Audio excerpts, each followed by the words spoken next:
Oui, oui, oui, oui, oui, oui, oui, oui, Ousmane Sonko, wato sita. Voilà, peuple du Sénégal, peuple d'Afrique, population de la Casamance, mes chers compatriotes. Nous venons de suivre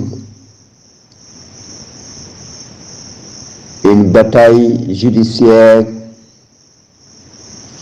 qui a eu lieu au tribunal d'instance de Dakar ce 12 décembre 2023. Une bataille judiciaire du président Ousmane Sonko et l'État du Sénégal, ce qui est un phénomène politique et politico-judiciaire sans précédent. C'est inédit. Depuis son accession dans l'arène politique en 2014, le président Ousmane Sonko, fils de la Casamance et neveu du reste du pays, du Waalo au Saloum jusqu'au Sénégal oriental, fait l'objet d'un acharnement étatique, juridico-politique, administratif et militaire qu'aucun citoyen au monde n'a vécu jusqu'ici.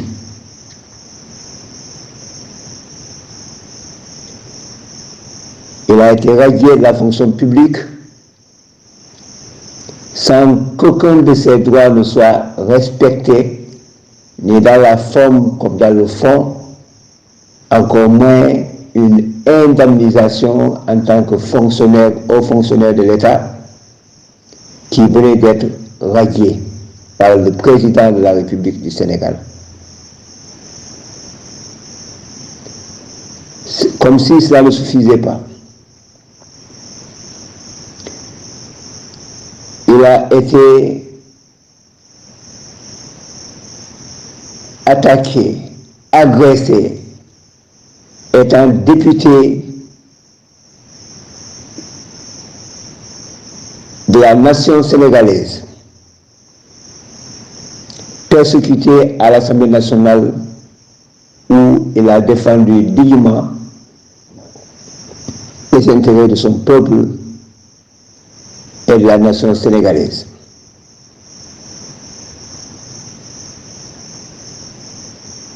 Depuis lors,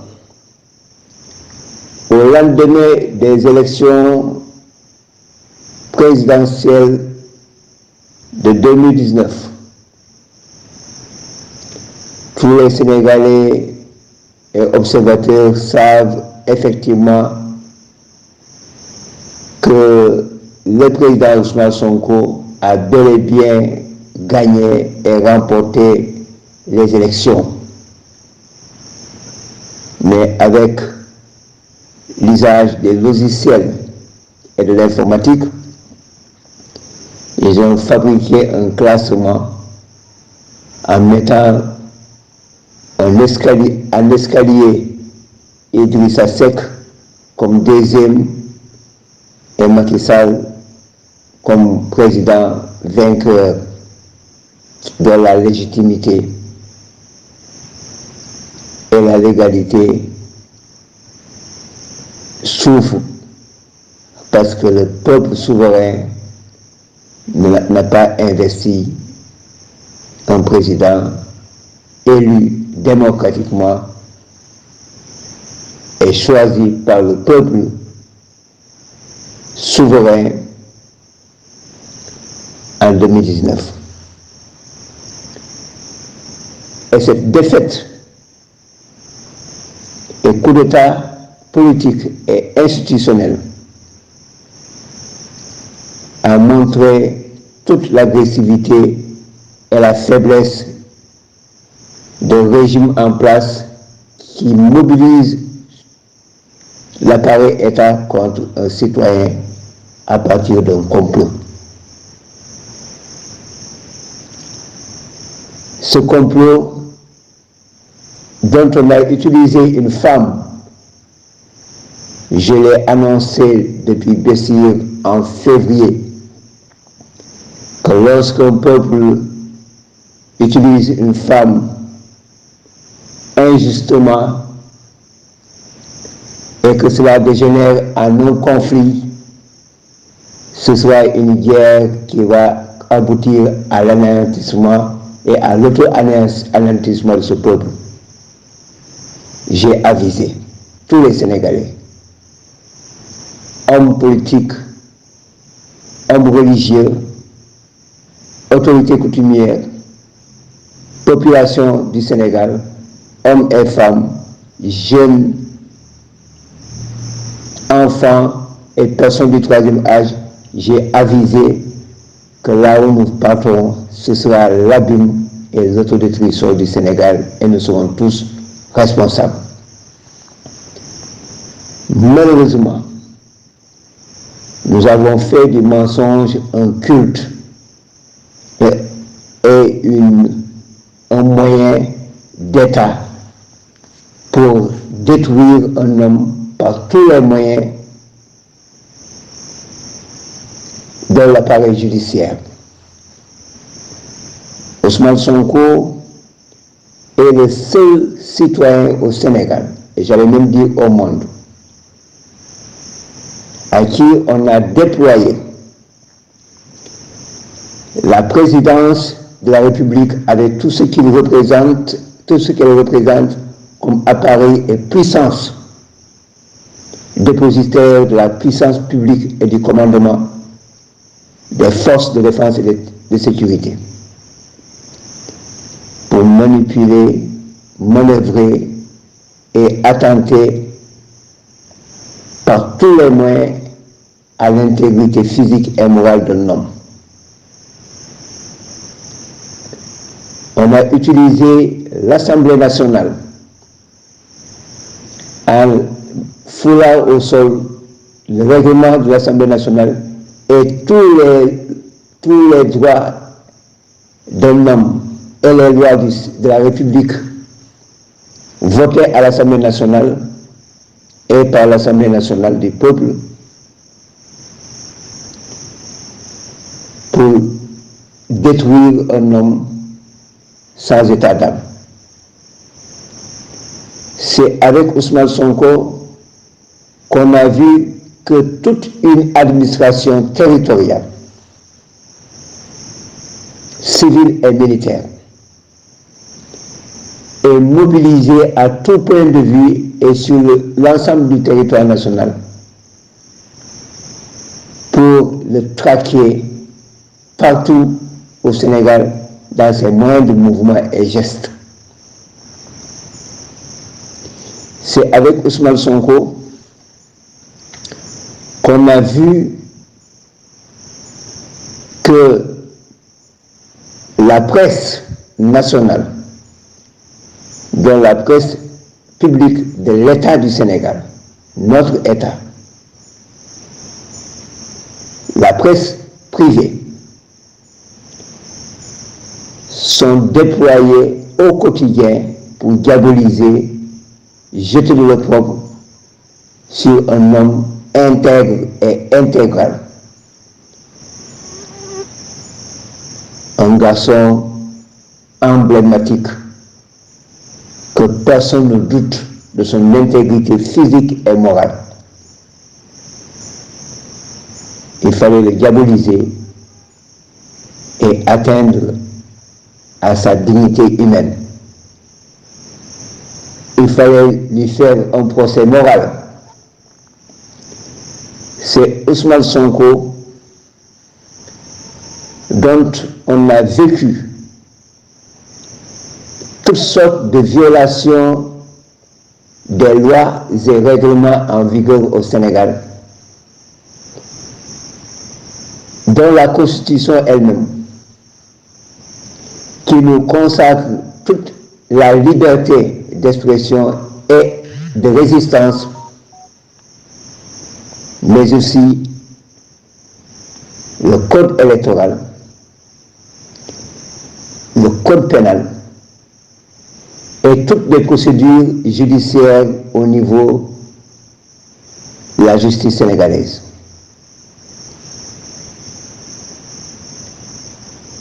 Ousmane Sonko est un cas d'école. Dans ses relations avec notre milieu ou nos milieux religieux et coutumiers, tout cet écosystème est bouleversé, et ce qui montre que le Sénégal est dans un état de bouleversement et d'autodestruction totale. Les mœurs, les valeurs, les cultures, les religions souffrent aujourd'hui du fait de la tentative et de la mobilisation d'un État à vouloir détruire un homme vaille que vaille. Mais Ousmane Sonko est plus qu'une école. Au niveau sous-régional, l'acharnement de l'État du Sénégal contre un citoyen qui foule au pied toutes les conventions et les accords signés par l'État du Sénégal qui l'engage au plan national, sous-régional et international sont en violation flagrante aussi bien au niveau de la CEDEAO et par la CEDEAO qu'au niveau du Sénégal qui ne respecte plus rien les chartes et conventions signées et qui engagent tous les États du monde. Le droit au Sénégal est anéanti et nous ne sommes plus dans un état de droit, mais plutôt dans un état anarchique, un état gangster, où toutes les institutions de la République sont mobilisées contre un citoyen dont le seul tort c'est de manifester son amour, sa volonté et son engagement à être le premier magistrat et serviteur de sa nation. Mais Ousmane Sonko nous renvoie à l'histoire de notre Sénégal. Comme tout le monde le sait, le Sénégal est un pays composé de terroirs, dont la Casamance, historiquement, avant les indépendances, s'étend de la Falémé à Djogé.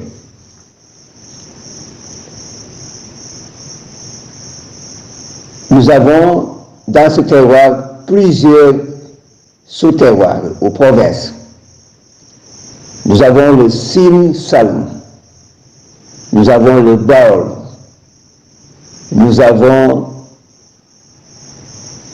le Walo, le Fouta, le Ndjambour, le Kayor, le Cap-Vert, entre autres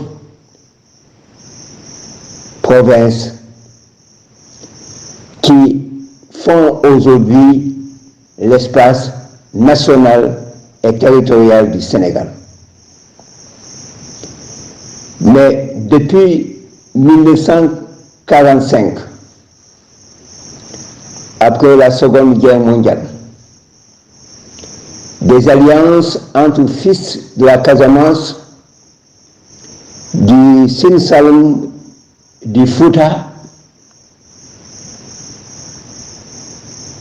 du Sénégal oriental et d'autres ont permis au Sénégal de passer des forces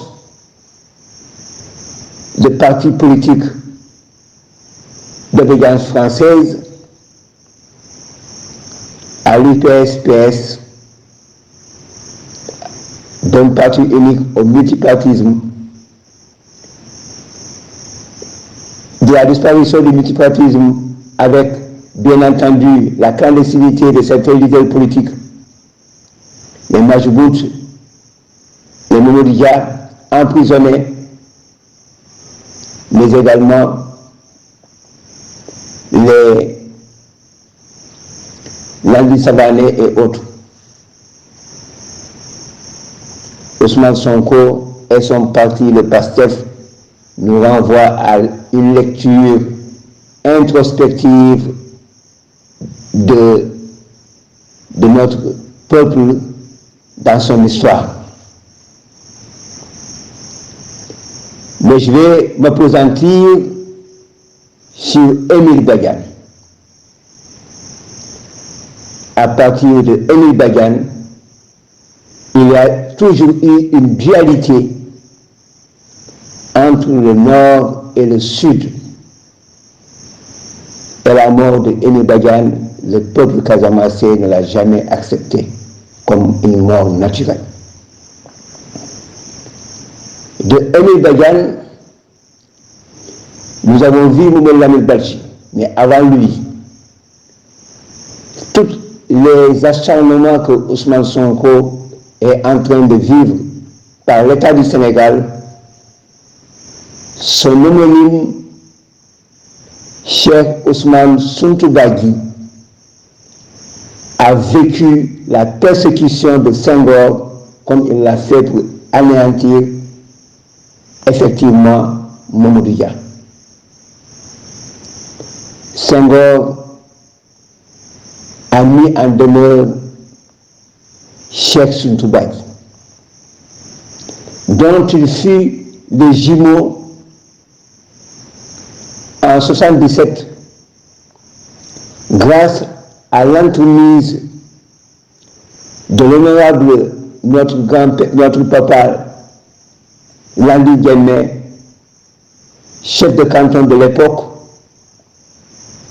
ancien chef de canton, il est toujours chef de canton de toute façon, de Badiana et à Badiana. Mais ce, après une déclaration de Cheikh Sountou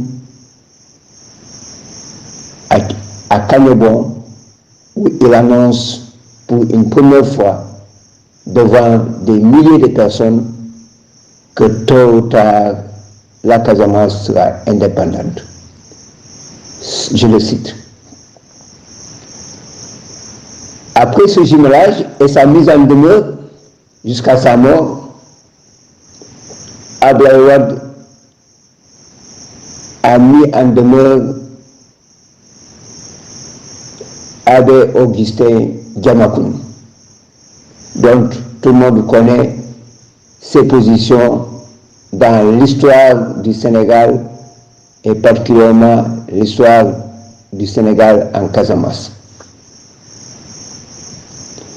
Le président Senghor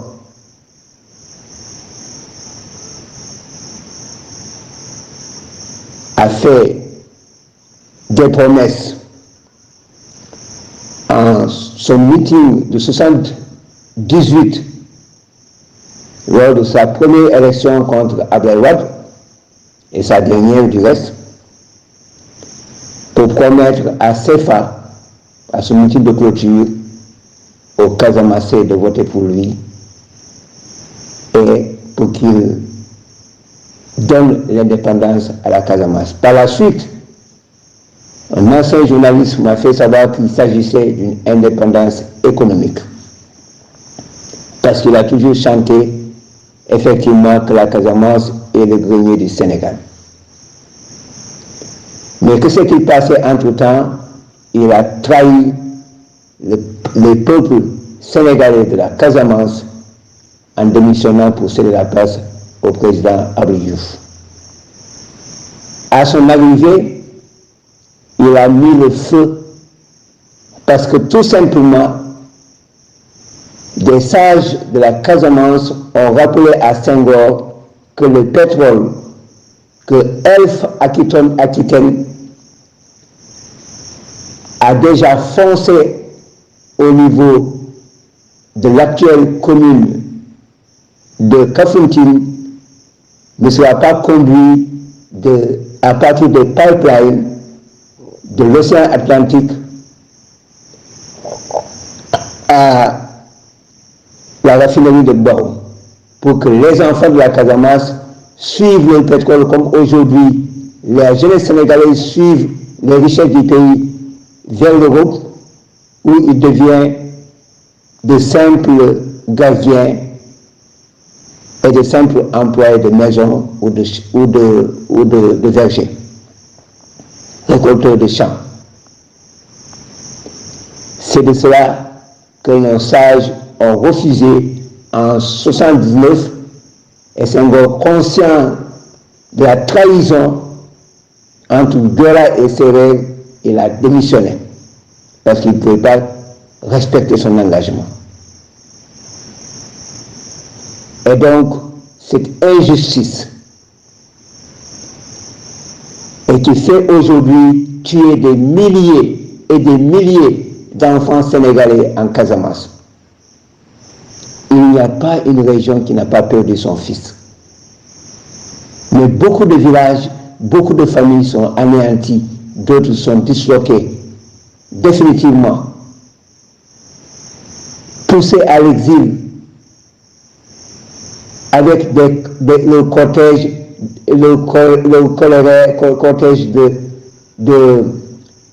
d'apatrides, des enfants qui sont nés, des grands-pères, des pères, des grands-mères, des mamans, et des enfants et petits-enfants sans extrait de naissance, sans appartenance à aucun pays, alors qu'ils sont originaires du Sénégal en Casamance.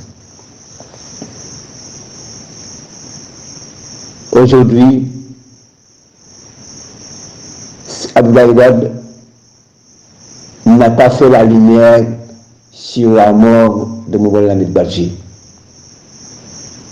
Que tout le monde s'interroge.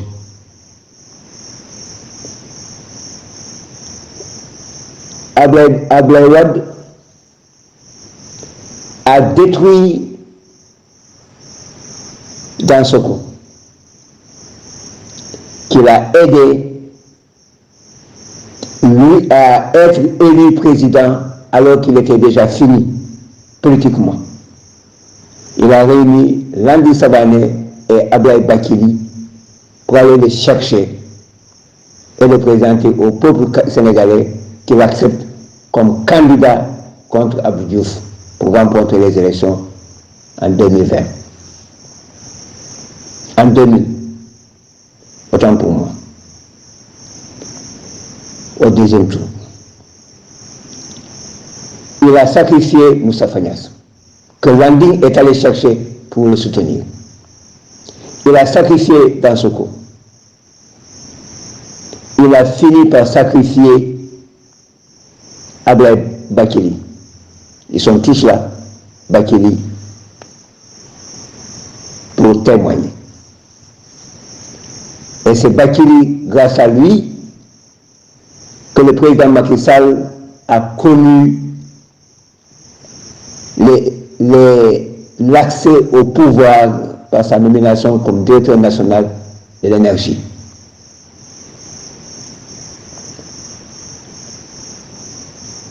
En remplacement de Seydou Sagnan, nommé directeur de l'énergie à l'époque par le président Abdou Diouf. De là, il est devenu ministre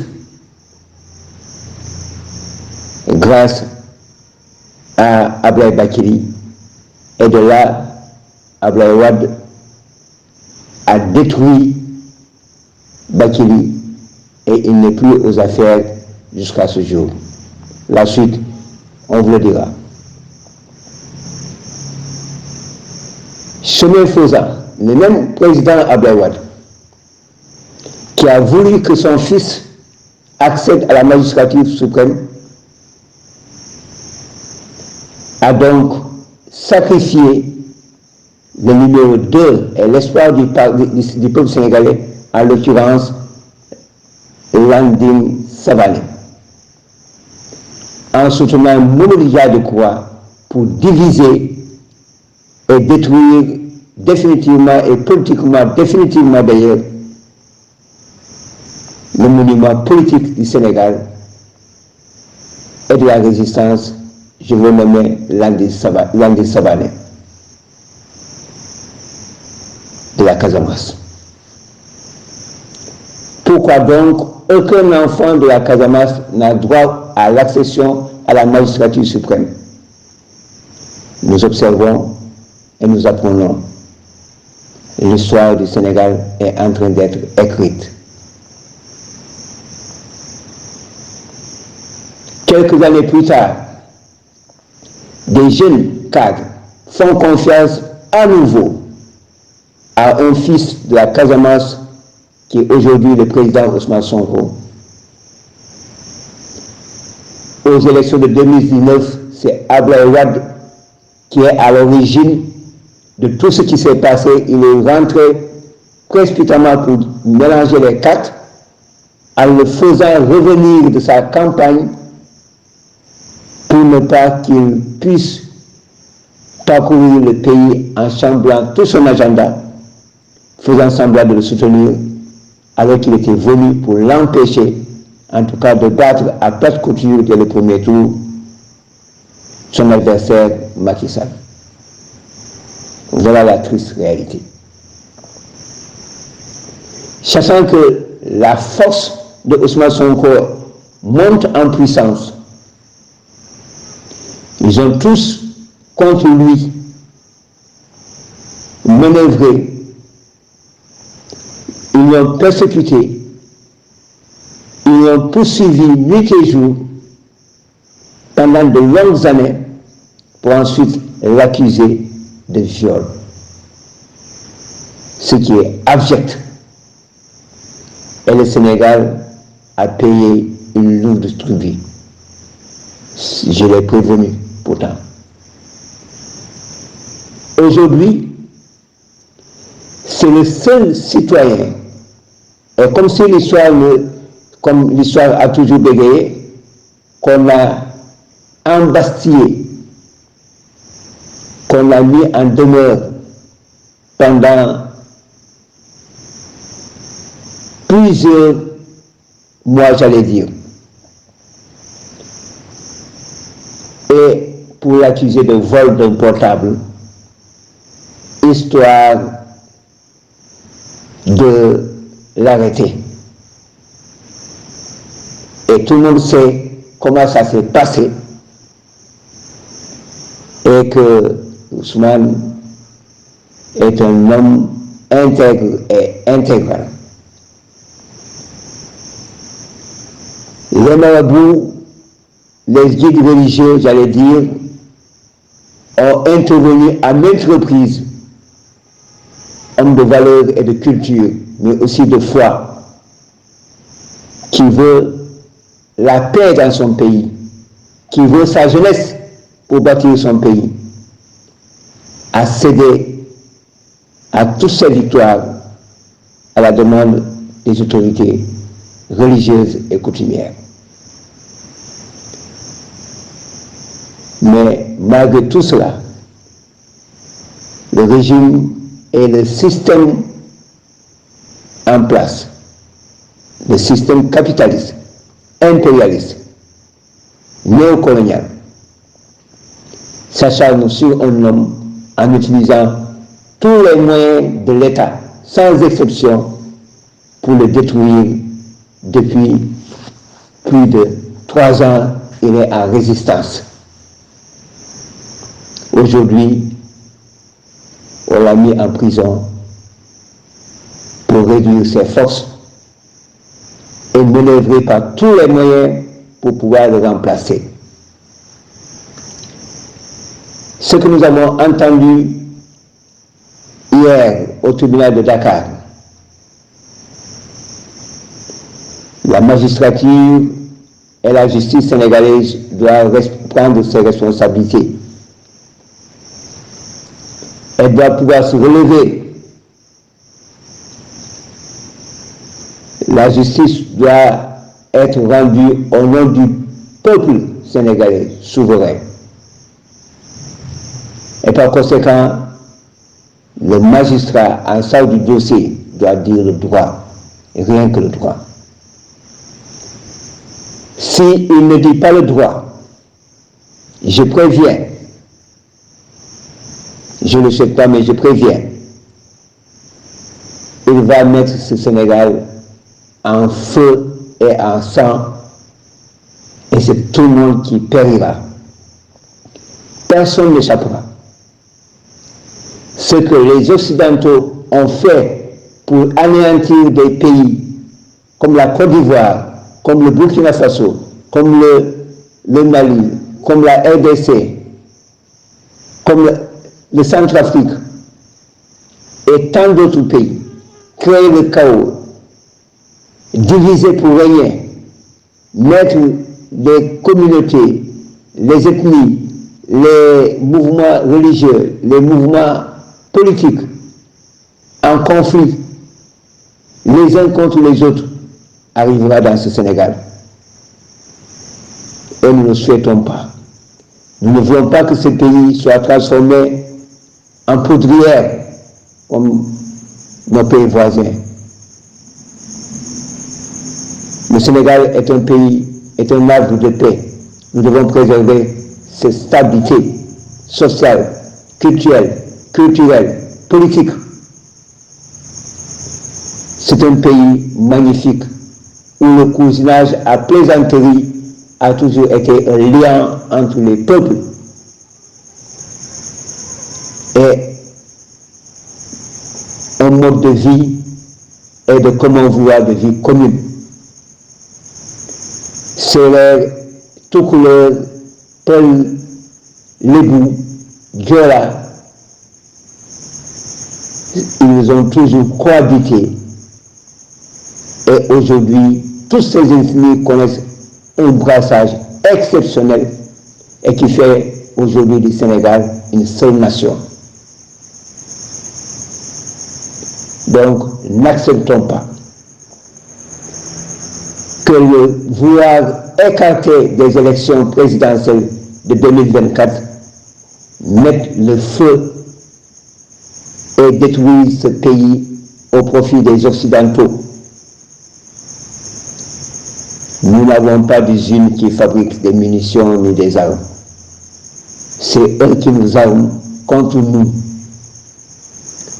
Nous n'avons pas une armée, ni une police, encore moins une gendarmerie ou un service des eaux et forêts, des sapeurs-pompiers, de la douane, du service d'hygiène, d'une administration, entre autres, qui doit être braquée pour tuer les citoyens sénégalais, le peuple sénégalais. Nous sommes les mêmes, nous appartenons aux mêmes familles. Ce sont nos enfants, ce sont nos garçons et filles qui sont au niveau de ces services de défense et de sécurité, qui sont au niveau de la justice,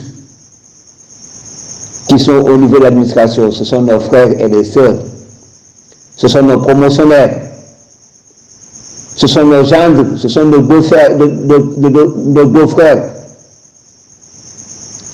nos beaux-fils. Alors préservons cette cohésion sociale, cette concorde nationale, parce que la guerre n'épargnera personne. Que tu sois général, juge, président de tribunal, président de la République, ministres, députés, paysans, pauvres, mécaniciens, commerçants, transporteurs, la guerre n'épargnera personne. Évitons d'amener ce Sénégal à une situation de guerre sans précédent. Nous avons grandi pendant 41 ans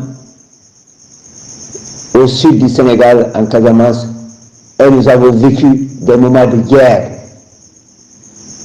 Ne jouons pas avec les armes. Ne jouons pas avec le feu. Qu'une minuscule partie qui dirige ce pays, qui s'enrichisse, qui veut préserver les intérêts et les intérêts des Occidentaux, ne doit pas nous pousser à nous entretuer pour empêcher un homme de reprendre en main avec ses congénères le destin de notre peuple. Ousmane Sonko est un fils achevé du Sénégal.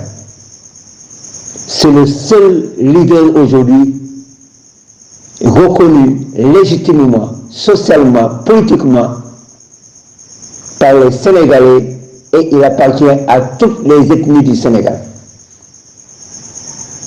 Du Fouta, au Wallo, au Gandiol, il a de la famille jusqu'au Sine, au Bawol, au Saloum, en Djambour, au Cayor. Il a de la famille partout avant d'être un enfant de la Casamance, de par sa mère et de ses ancêtres auxquels appartient sa mère. Donc, ce type de Sénégalais achevé, qui est le lien et le lien de toutes les nations du Sénégal, tous les peuples du Sénégal, est destiné à gouverner ce pays et personne ne peut le lui empêcher. Que le jeu démocratique, que l'état de droit soit respecté et que nous allons à l'élection présidentielle avec un esprit apaisé pour qu'au soir du 25 février 2024, le Sénégal change d'homme d'État et construit une nouvelle nation, une nouvelle république, un État nouveau qui prend en main le destin de tout un peuple libre, autonome et indépendant, d'une souveraineté nationale et internationale achevée. La jeunesse sénégalaise a trop souffert, les femmes ont trop souffert, les enfants ont trop souffert. Il est temps que tout change. Et nous invitons les juges et la magistrature à respecter les droits de Ousmane Sonko, à respecter la loi de la République du Sénégal et tous les textes de droit qui fondent l'organisation et le fonctionnement de notre société. On n'utilise pas la justice, qui est notre dernier rempart pour régler des comptes entre citoyens. Nul n'est au-dessus de la loi.